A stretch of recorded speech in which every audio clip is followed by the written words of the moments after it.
अस्सलामुअलैकुम यूट्यूब, कैसे हैं आप सब। I am sorry, I have been like MIA for a few days, I have been missing for a few days.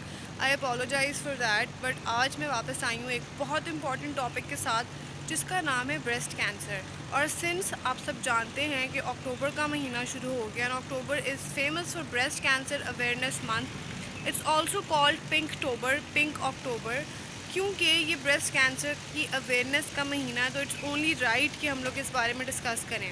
अब क्योंकि ये एक ऐसा टॉपिक है जो बहुत सेंसिटिव है, ख़वातीन को, फीमेल्स को, यंग लेडीज़ को बड़ी शर्मिंदगी महसूस होती है। They feel shy talking about it, they feel shy discussing it, and they feel shy going for regular checkups as well. इसीलिए इम्पॉर्टेंट है कि इस टॉपिक को हम जो है ना बड़े तरीके से इसके बारे में बात करें, डिस्कस करें। कुछ ऐसे साइंस और सिम्टम्स हैं जो जनरल पब्लिक को, ले मैन को, कॉमन पर्सन को पता होने चाहिए, ताकि अगर खुदा ना खास्ता किसी फैमिली मेम्बर को ज़रूरत पड़े, तो चाहे आप मर्द हो, चाहे आप जो है कोई खातून हो, आप दूसरे कोई सिम्टम साइंस देख के आपको रियलाइज़ हो कि इसको चेक करवाने की ज़रूरत है। अब ब्रेस्ट कैंसर क्या है? कैंसर की एक टाइप है, और कैंसर क्या है? कैंसर एक मेलिग्नेंसी है, एक ऐसी चीज़ है जो आपकी बॉडी में लिटरली जहर की तरह फैलती है, और अगर आप इसको सही स्टेज पर डायग्नोस कर लें, सही स्टेज पर पकड़ लें, तो फिर ही आप इसका ट्रीटमेंट करवा सकते हैं। और कुछ लोग नहीं, majority in Pakistan women do not get tested, they do not get check, because उनको शर्मिंदगी होती है, they feel shy, it's normal, that's just like our society, that's how it is. But breast cancer के फैलने के जो हैं इलामात होते हैं, जैसे आपको फॉर एग्ज़ाम्पल कोई आपको मैस फील हो रहा है अपनी बॉडी में, आप ब्रेस्ट टिश्यू में कोई मैस है, कोई गिल्टी महसूस हो रही है, तो आपको फ़ौरन जनरल सर्जरी के डिपार्टमेंट में जाके अपने आप को चेक करवाना चाहिए। अगर आपको लगता है आपको दर्द हो रही है, कोई चुभन फील हो रही है, कोई चुभने वाली चीज़ है, कोई पॉइंटेड चीज़ है, तो भी आपको ज़रूर अपने आप को चेक करवाना चाहिए। यूजुअली डॉक्टर्स ये कहते हैं जो 20 से यंग फीमेल्स हैं, या 30 से 20 के जो रेंज है, उसमें वो लोग सिर्फ सेल्फ एग्जामिन करें, या अगर मैक्सिमम उन्होंने कुछ करवाना है तो अल्ट्रासाउंड करवा लें। क्योंकि जो ब्रेस्ट टिश्यू होता है ना, वो आहिस्ता आहिस्ता कैंसर से अफेक्ट होता है, और जैसे जैसे ये स्प्रेड करता है, बाकी बॉडी पार्ट्स जो हैं या बाकी जो जगह हैं वो भी जो है इन्वॉल्व होती हैं, उनकी इन्वॉल्वमेंट होती है आहिस्ता आहिस्ता ग्रेजुअली। बट अगर आप इसको सही टाइम पे डायग्नोस कर लें, आप आइडेंटिफाई कर लें कि ये मसला है, ये स्टेज है, तो वो ट्रीट हो सकता है।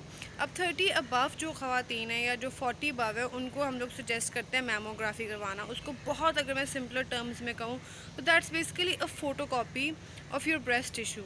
उसमें भी जो है डॉक्टर्स डायग्नोस कर लेते हैं कि देयर इज़ अ मेलिग्नेंसी। अब ब्रेस्ट कैंसर की स्टेजेस होती हैं, और जितनी the higher the stage, the more difficult it is to stop the cancer from spreading, या उसकी ट्रीटमेंट को जो है ना आप नहीं उस पर अपना हाथ डाल सकते, because it has spread too much. इस वजह से ज़रूरी है कि आप इसको इनिशियली स्टेजेस पर ही डायग्नोस करें। अब इसके रिस्क फैक्टर्स भी होते हैं, जैसे फॉर एग्जांपल अगर आपको जो है कोई फैमिली हिस्ट्री है, कोई जेनेटिक हिस्ट्री, आपकी अम्मी को अल्लाह माफ़ करे, या फिर your grandmother had the disease, तो there are chances that you too have the gene, तो you can go for genetic testing, it's available, and obviously अच्छे सेंटर्स में, अच्छे हॉस्पिटल्स में। But if you're affording, you should definitely go for a checkup, and if you're non affording, तो भी कोई बात नहीं, टेंशन की बात नहीं, you can go for ultrasound, you can go for a mammogram as well, but you should definitely get yourself tested, get yourself checked, because that's very important, जैसे कहते नहीं है कि अगर आप टाइमली किसी चीज़ को चेक करवा लो तो आप उसको प्रिवेंट कर सकते हो।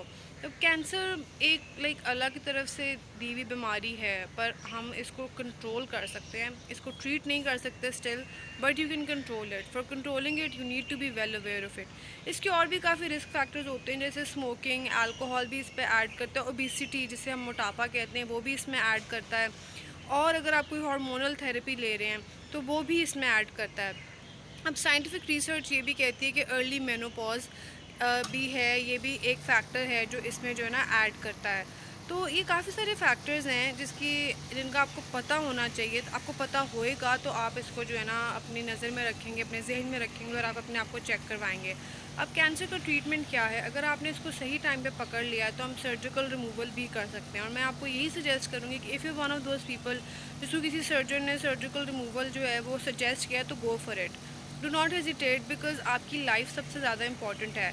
But yes, do get a second opinion, do get a third opinion. अपनी सेटिस्फैक्शन के लिए जितने मर्जी आप ओपिनियंस लेना चाहते हैं ज़रूर लें, और फिर जाके जो है ना गो फॉर द सर्जरी। उसके अलावा देयर इज़ रेडिएशन, पर रेडिएशन के साइड इफ़ेक्ट्स बहुत होते हैं, इसलिए if you can handle it तो गो फॉर इट। बट हाँ, there is always a chance for survival, so you should definitely go for it. और उसके अलावा सपोर्टिव केयर है, जो कि बिल्कुल लास्ट चीज़ है। पर सपोर्टिव केयर भी is important for those people who have been suffering from a very very very long time. तो क्योंकि इसके साथ मैं वीडियो एंड करूँगी, ये बहुत बेसिक चीज़ें हैं जो आई होप कि आप लोगों को पता हो। ब्रेस्ट कैंसर के बारे में मिथ्स भी बहुत ज़्यादा हैं, जैसे कि ये मोबाइल की रेडिएशन से फैलता है, तो दैट्स रॉन्ग, ऐसे नहीं होता। क्योंकि that's not like scientifically possible, और लोगों ने बस मिथ्स फैलाई हैं डराने के लिए, पर दैट्स नॉट ट्रू। तो कुछ ऐसी चीज़ें जो आई थिंक आप लोगों को पता होनी चाहिए थी, बेसिक्स जो हैं ब्रेस्ट कैंसर के बारे में, सिंस ब्रेस्ट कैंसर अवेयरनेस, तो I would definitely recommend you guys, suggest you guys do go for regular checkups. There are some special clinics जो लोग सिर्फ और सिर्फ इस मकसद के लिए हैं। गूगल इट अप, गूगल के पास हर चीज़ का आंसर होता है। Find a clinic, get yourself check, and if there are any such people in your family who you think need a checkup as well, so do encourage them, do support each other, help each other out, because that's just how we will all grow into a very happy and a very good supportive community. All the best. Bye bye.